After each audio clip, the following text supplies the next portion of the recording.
the difference of two number is 5 and the difference of their reciprocal is 1/10। तो बच्चों हम क्या करते हैं, दो नंबर ले लेते हैं, let two numbers be x and y। Question में क्या बोल रहा है, difference of two number is 5।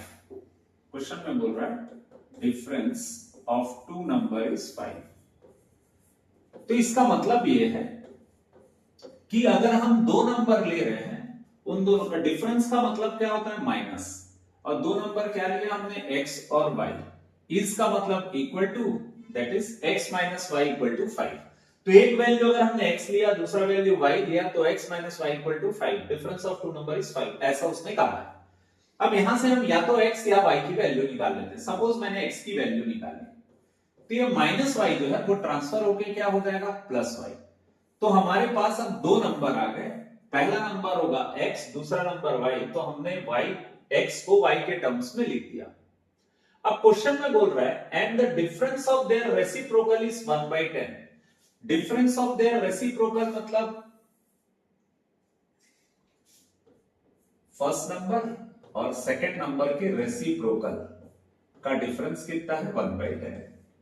अब बच्चों इसमें एक चीज याद रखिएगा, जो नंबर बड़ा होगा उसका रेसिप्रोकल छोटा होगा। जैसे अगर हम यहां पे बात करें तो हमने दो नंबर लिया, पहला नंबर x लिया और दूसरा नंबर y लिया। फिर मैंने x को किस फॉर्म में कन्वर्ट कर दिया, 5 प्लस y। यानी अब हमारे पास जो दो नंबर है वो कौन कौन से हैं, पहला नंबर है 5 प्लस y और दूसरा है y। इन दोनों नंबर में ये जो नंबर है हमारा, ये है ग्रेटर नंबर और ये क्या है हमारा, स्मॉलर नंबर। तो जब हम रेसिप्रोकल निकालेंगे तो रेसिप्रोकल मतलब उल्टा, तो स्मॉलर का रेसिप्रोकल क्या हो जाएगा, लार्जर। तो अब इन दोनों में लार्जर नंबर कौन सा है, ये 1/y, और स्मॉलर नंबर कौन होगा, 1/y प्लस 5। बच्चों यही एक चीज है जो आपको ध्यान रखनी है। अगर आप उल्टा कर देते हैं तो आपका आंसर नेगेटिव आ जाएगा, तो आपका आंसर गलत हो जाएगा। तो हमारे कंसेप्ट एकदम क्लियर रहने चाहिए कि कभी भी हम नंबर्स को रेसिप्रोकल करते हैं तो छोटे नंबर का रेसिप्रोकल बड़ा हो जाएगा, बड़े नंबर का रेसिप्रोकल छोटा हो जाएगा। ठीक है, तो यहां पर देखते हैं, कोई भी चीज फ्रैक्शन में रहता है तो हम हमेशा क्या निकालते हैं, उसका एलसीएम। ये y प्लस 5 1 में चले जाएगा और y इधर चले जाएगा, तो ये हो जाएगा 1/10।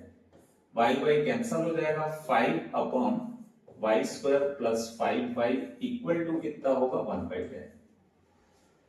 अब हमको इसको क्रॉस मल्टीप्लाई करना है, तो ये हो जाएगा 50 equal to y square plus 5y। अब हमारा काम है इसको सिंप्लीफाई करना।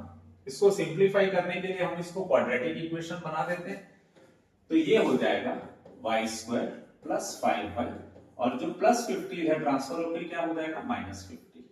तो ये जो इक्वेशन है इसको हम ऐसा भी लिख सकते हैं, y square plus 5y minus 50 equal to क्या होगा, 0।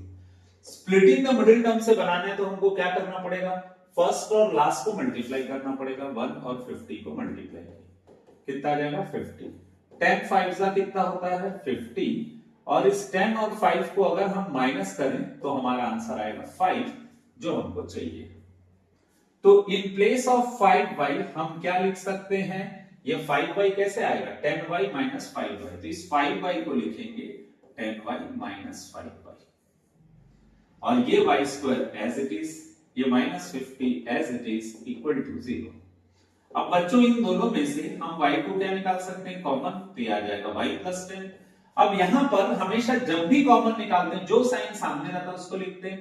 5 और 50 में छोटा कौन है, 5, तो हम 5 को कॉमन निकालेंगे। यहां से 5 चले गया तो क्या बचेगा y, यहां से 5 जाएगा तो क्या बचेगा, कैसे फाइंड करते हैं, 50 को 5 से डिवाइड कर लीजिएगा, कितना आएगा 10। और बच्चों जो बात हमारे दिमाग में रहनी चाहिए, जो कॉमन मिस्टेक हम करते हैं, जब हम माइनस कॉमन निकालते हैं तो जो वैल्यूज रहते हैं उनकी साइन चेंज हो जाती है, नेगेटिव वाला पॉजिटिव हो गया, ये नेगेटिव भी क्या होगा, पॉजिटिव। मोस्टली बच्चे लोग क्या करते हैं, 5 को कॉमन निकाल के ये साइन को एज इट इज लिख देते हैं, जिससे ये दोनों अलग अलग आता है। और जब अलग अलग आया मतलब आप अपने दिमाग में ये कंसेप्ट क्लियर रख लेना, जब आंसर अलग अलग है तो वो गलत है। अब यहां पे क्या करेंगे हम, y प्लस 10 को हमने कॉमन निकाल लिया, यहां क्या बचाएंगे y माइनस 5 इक्वल टू क्या हो जाएगा 0। अब यहां पर जब हमने इसको फैक्टराइज कर लिया तो हमको y की वैल्यू फाइंड करनी पड़ेगी। तो y की वैल्यू फाइंड करने के लिए हम क्या करते हैं, y प्लस 10 को किसके इक्वल पुट करेंगे 0, तो y इक्वल टू आ जाएगा -10। फिर y माइनस 5 इक्वल टू कितना है 0, तो y इक्वल टू कितना आ जाएगा 5। बच्चों यहां पर ये जो नेगेटिव वैल्यू है इसको हम क्या कर देते हैं, नेग्लेक्ट कर देते हैं, तो y का वैल्यू कितना हो जाएगा 5।